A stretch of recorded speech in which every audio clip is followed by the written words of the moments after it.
So Kajal గారు, అయితే చాలా డేస్ నుంచి కాజల్ తెలుగు ఇండస్ట్రీలో ఎప్పటి నుంచో ఉన్నప్పటికీ తెలుగు మాట్లాడదు, నమస్కారం చెప్పడం తప్ప అనేది ఒకటి ఉండిపోయింది. బట్ ఈ మూవీ నుంచి చాలా చేంజ్ అయినట్లు కనిపిస్తుంది. స్టేజ్ మీద కూడా తెలుగు మాట్లాడుతున్నారు, ప్రామిస్ చేశారు.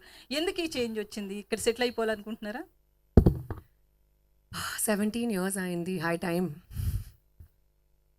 సో ఇప్పుడు నాకు కొంచెం కాన్ఫిడెన్స్ ఉంది and I hope to just take it forward and fulfil my promise. Kajal గారు హియర్. నేను చూసిన రోల్స్లో మీ రోల్స్లో చాలా వైలెంట్ రోల్ ఇది. ప్రీవియస్లీ జిల్లా అనే ఒక మూవీలో మీరు పోలీస్ గెటప్లో చేశారు అండ్ ఆఫ్టర్ లాంగ్ టైం ఇందులో చేస్తున్నారు. సో ఎలా అనిపిస్తుంది? అంటే అందులో చాలా రొమాంటిక్ రోల్ అది అండ్ ఇది చూస్తేనే భయం వేస్తుంది. అంటే అందులో మేము క్రష్గా చూసుకున్నాం, ఇది చూసినప్పుడు భయపడుతున్నాం. మీ ఎలా ఉంది? అలాంటి ఫ్యాన్స్ కన్వర్ట్ అవుతారా ఇలాంటి క్యారెక్టర్స్కి?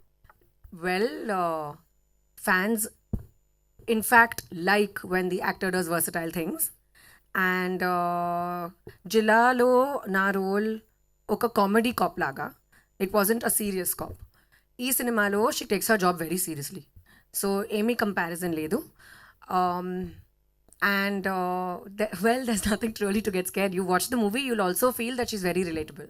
అండ్ తెలుగులో మంచి పేరు మీది, ప్రభాస్ గారిది. So darling and mister perfect వచ్చినాయి. సో June 7th మీ మూవీ రిలీజ్ అవుతుంది, June 27th కల్కి రిలీజ్ అవుతుంది. How you feel about these two movies? అలా ఏం చెప్తారు?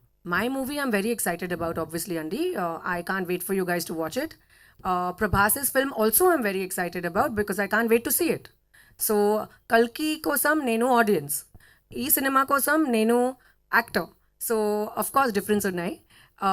But yeah, I'd like to wish them all the best, the entire team, and they've done the trailer and everything about the film looks very interesting and I can't wait to see it.